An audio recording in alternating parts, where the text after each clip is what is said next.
siapa yang single sahaja yang nak cari jodoh. So basically waktu Ramadan ni kan kita punya doa sangat mudah termakbul, especially orang yang tengah berpuasa kan. So korang boleh je doakan untuk jodoh. Ada beberapa perkara yang kita kena usahakan berdoa untuk minta jodoh. First, bila kita minta jodoh, kita mintalah jodoh yang soleh ataupun soleha, yang mana dia dicintai Allah dan Allah juga cinta kepada dia. Kalau boleh kita nak seseorang yang mana dia ni kan taat patuh perintah Allah. Kalau dia boleh taat patuh perintah Allah, insya-Allah kita selamat dunia akhirat. Yelah, bayangkan kalau korang dapat seseorang yang mungkin tak taat patuh. Contohnya dia tak solat, korang pula solat, nanti akan jadi struggle.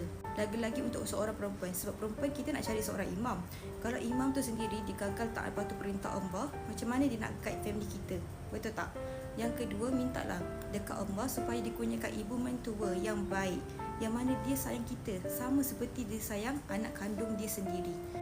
Sebab kita naklah kan jadi menantu versus mentua. Kita kalau boleh naklah juga ibu mentua kita ni sayang kita macam anak kandung. So tak adalah gaduh-gaduh gitu. Okay. Yang ketiga, bila minta bab jodoh ni kan, jangan rasa malu. Minta je dekat Allah. Korang nak minta macam mana? Nak tinggi?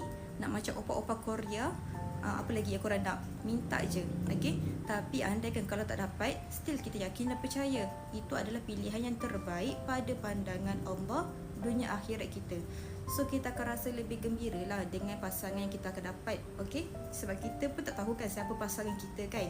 So doa sahaja. And andaikan kalau kita dapat apa yang kita nak, kita kena yakin dan percaya Allah akan gantikan dengan lebih yang terbaik pada pandangan dia. Sebab kita boleh minta dekat Allah, ya Allah, jika perkahwinan ini terbaik untuk dunia akhirat hamba, kau permudahkanlah.